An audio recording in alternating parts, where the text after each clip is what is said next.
Olá, bom dia a todos. Vamos aqui falar do Benfica. Desde já, obrigado pela vossa presença. Se gostarem do vídeo, deixem um gosto. Hoje não há assim grandes novidades em termos de mercado de transferências. A Bola noticia que o Benfica, neste momento, já fez 5 contratações e que pretende começar a livrar-se dos jogadores que são sedentários. E, nesse sentido, a única contratação que, segundo o jornal A Bola, é prioritária neste preciso momento é o Ricardo Horta, que é um jogador de 28 anos, recentemente internacional português, portanto ainda tem poucas internacionalizações. É um jogador que tem feito carreira no Braga, foi formado nas escolas do Benfica, mas atingiu o seu auge no Braga. A época passada fez uma excelente época, onde, para além de ser o capitão do Braga, foi o jogador mais influente, não só em termos ofensivos, como também em termos de carisma e de passar a mística do Braga para os adeptos. E, nesse sentido, o António Salvador não quer vendê-lo por menos do preço da cláusula de rescisão. O Benfica apresentou uma proposta de 12 milhões com mais 2 jogadores incluídos nesse negócio. Esses jogadores poderiam ir a título definitivo, ficando o Benfica com uma grande percentagem do passe desses jogadores, ou então um a definitivo e outro por empréstimo. Segundo alguma comunicação social, o Benfica pode chegar até aos 15 milhões mais 2 jogadores, sendo que um é definitivo, outro por empréstimo, ou então 15 milhões, 2 jogadores definitivos, mas que o Benfica vai ficar com uma grande parte do passe. Portanto, isso é o que tem vindo. Mais ou menos estes os termos que têm vindo na comunicação social, em termos gerais. Não sei especificar exatamente os jornais, porque basicamente todas as notícias são semelhantes em todos os jornais, com uma ou outra variante. Em relação aos jogadores que já vieram, como vocês sabem, veio o Alexander Bá, o Ristic, o Musa, o Neres e o Pérez, o Enzo Pérez, que eventualmente só será inscrito em janeiro. Poderá vir mais cedo, caso o River perca. Está bem encaminhado, porque o River perdeu 1-0 na primeira mão, portanto ainda falta a segunda mão dos oitavos de final da Libertadores, portanto ainda pode dar a volta ao resultado, mas se o River for eliminado na Libertadores, penso que o caminho fica aberto para o Enzo Pérez, aquele que vai ser o patrão do meio campo do Benfica, vir para o Benfica. Entretanto, também há uma contratação que está muito bem encaminhada, que é do René. O pessoal falou-me do Claudinho, eu fui pesquisar o Claudinho é um grande jogador, sem dúvida, é um fantasista nato.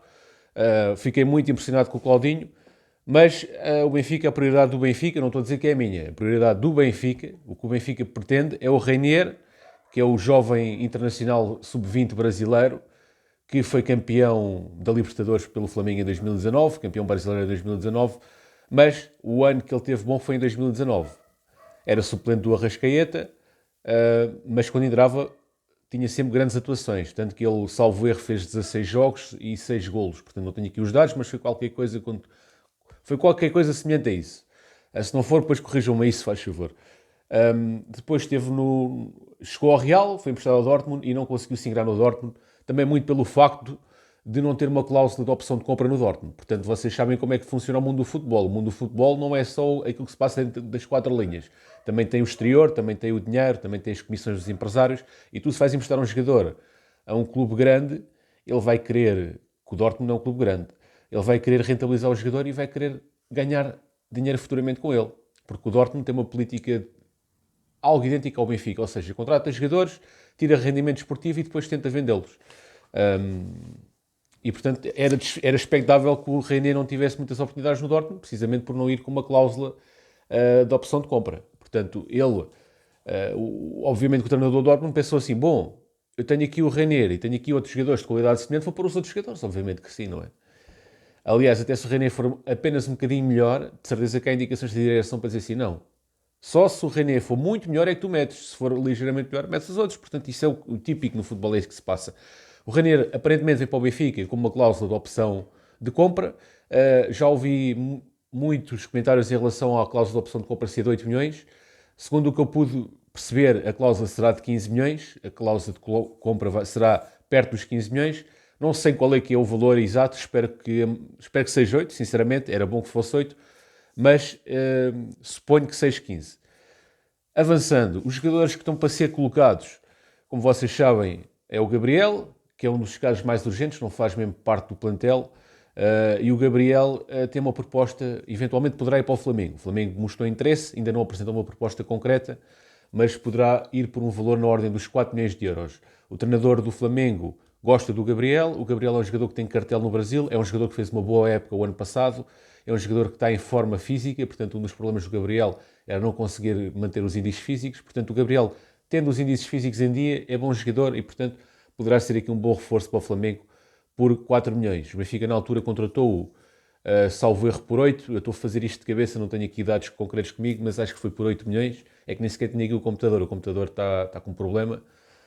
Salvo erro, o Gabriel foi contratado ao Benfica por 8 milhões ou 10 milhões. E, portanto, sendo vendido 3 anos depois por 4 milhões, 3 ou 4, por 4 milhões será um bom investimento para o Flamengo.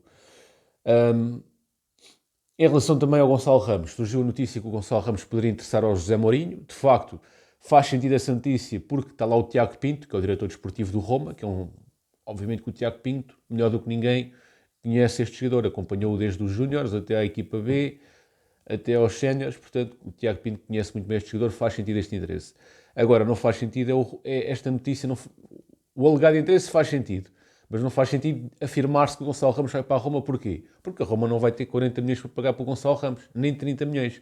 Na melhor das hipóteses, o Gonçalo Ramos poderia ser negociado por 30 milhões mais objetivos. Mas a Roma não tem esse dinheiro de maneira nenhuma, quer dizer.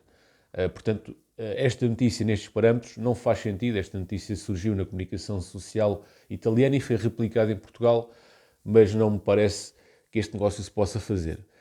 Isto já sou eu, não é notícia nenhuma, isto já sou a especular. Eventualmente poderá ser emprestado como opção de compra. Aí já acredito, e a opção de compra alta. Mas a Roma dar logo 40 milhões à cabeça, sem ter garantias que o jogador de facto se engrane lá e que se adapta lá, não acredito, porque a Roma não nada em dinheiro, não é? Acredito que a Roma pague 40 milhões por um jogador que eles tenham garantias absolutas que vai ser uma mais-valia evidente. O Gonçalo Ramos acredito que pudesse ser uma mais-valia na Roma, mas não sei se teria um impacto suficiente para justificar os 40 milhões. Portanto, a perspectiva é que o Gonçalo Ramos se mantenha no plantel, pelo menos para já. Em relação ao Sangaré, que também tem sido uma notícia, temos vindo a acompanhar aqui neste canal a situação do Sangaré, ele está avaliado na Transfer Market por 24 milhões de euros, o PSV não quer vender o jogador. O Roger Smith gosta bastante do jogador, inclusive o Roger Smith foi buscá-lo ao Toulouse, penso que é assim que se diz o nome desse clube. É um jogador que está muito identificado com o tipo de jogo e com o tipo de futebol de Roger Smith. A questão aqui é que ele está avaliado, pronto, peço desculpa estar-me a repetir, mas para não perder o raciocínio, ele está avaliado em 24 milhões, o PSV não quer vender, portanto o PSV eventualmente até poderá chegar aos 30 milhões por este jogador, poderá pedir cerca de 30 milhões, é um valor bastante alto. Portanto, aqui a única possibilidade de fazer negócio era vendendo o Weigl. O Weigl é um jogador que tem cartel na Alemanha, é um jogador que o Eintracht Frankfurt já disse publicamente que é um jogador de qualidade, portanto, eles para dizerem isso é porque querem negociar o jogador e querem contratar o jogador. Vamos ver se o Eintracht paga os 20 milhões pelo Weigl, e se pagar os 20 milhões pelo Weigl, o Benfica não vai vender por menos desse valor, ou poderá vender por um valor próximo, mas muito menos que isso não venderá por muito menos de 20, e portanto, ou o Eintracht apresenta esse valor ou vai ser complicado. Em relação também, e vamos acelerar que o vídeo já está longo, não é? Em relação também ao Seferovic não há novidades, o que sabia é que há interesses da Turquia, o Benfica quer cerca de 8 milhões, os valores apresentados nem de perto nem de longe chegam a isso, portanto o Besiktas apresentou 4 milhões por ele, o que é pouco. Também se falava que o Fenerbahçe estava interessado nele, mas eu não acredito que o Fenerbahçe esteja interessado no Seferovic, porque já também contratou um jogador para essa posição. Fala-se também do Galatasaray, essa faz sentido. É possível que o Galatasaray esteja realmente interessado no Seferovic. Em relação ao João Mário, também surgiu interesses dele do Fenerbahçe, do Besiktas e do Galatasaray. O Benfica pede 10 milhões, ainda não apareceu nenhuma proposta concreta e objetiva por João Mário, só sondagens. O Benfica também está na disposição de manter o João Mário para lutar por um lugar na posição do meio campo, que ainda não se sabe se será o 4-3-3 ou o 4-2-3-1. Portanto, mais uma vez, houve uma fuga de informação no Benfica. O Benfica, o Roger Smith disse aos jogadores que estava a ponderar utilizar o 4-3-3 em detrimento do 4-2-3-1, que é a tática que ele tem utilizado ao longo da sua carreira. E essa notícia surgiu logo no dia seguinte na comunicação social. Portanto, foi passada no próprio dia para algum jornalista e foi, no fundo, denunciada essa palestra à comunicação social. O Roger Smith, segundo a CMTV, ficou incomodado. É apenas um pormenor, mas de facto é chato e tem que se começar logo a ver, a tentar perceber quem é que é o Chivo. E, no fundo, eu acho que o Lourenço Pereira Coelho, que é o diretor do futebol, tem que chegar-se à frente do plantel e dizer assim: meus amigos, Houve esta fuga, eu não quero saber quem foi, mas se mais alguma notícia surgir, eu vou saber quem foi, porque no futebol tudo se sabe. O futebol é um meio pequeno em Portugal, nós somos 10 milhões de habitantes, temos 18 clubes na Primeira Liga, é um meio pequeno, portanto descobre-se facilmente. E também temos apenas 3 jornais desportivos. Descobre-se facilmente quem é que cometeu esta chibaria. Portanto, eu não quero saber quem foi, eu quero é que isso não volte a acontecer. Se voltar a acontecer, eu vou saber quem é e o jogador vai ter problemas graves aqui no clube. Pronto, e resolve-se o problema. Faz esta ameaça, não é? Que no fundo é uma ameaça.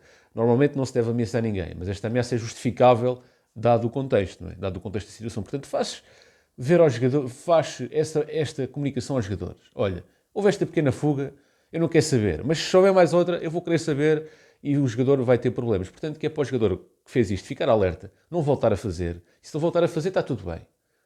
Esta passa, mas a próxima não pode passar. E tem que se identificar a pessoa. Bom, continuando, que o vídeo já vai longo. Em relação ao treino de ontem, foi um treino em que teve muita bola, portanto foi um treino aberto ao público, com muita bola. Aliás, de ontem não todos. Com muita bola. E o preparador físico, o tão famoso, como é que ele se chama? Ian Benjamin, é um indivíduo bastante famoso aí nas redes sociais, que eu esqueci o nome do indivíduo, que é o treinador, o preparador físico do Benfica, já está a falar em português com os jogadores, já está a comunicar em português. Portanto, fantástico, fantástico. Eles chegaram a Portugal há uma semana e já estão a falar português, portanto, ótimo, ótimo. É nesse caminho que têm que continuar a ir e é nessa competência e nessa vontade que têm que manter o foco, porque se for assim, se seguirem o exemplo deste preparador físico que já está a falar em português, é meio caminho andado para o sucesso. Bom pessoal, obrigado por terem assistido ao vídeo. Se gostarem do vídeo, deixem gosto e podem comentar à vontade. Já sabem que estão completamente à vontade, que aqui ninguém vos vai chatear por causa de vocês terem uma opinião diferente da minha. Se tiverem uma opinião igual à minha, fantástico. Se tiverem diferente, muito bem também, não há problema nenhum. Até uma próxima. Fiquem bem.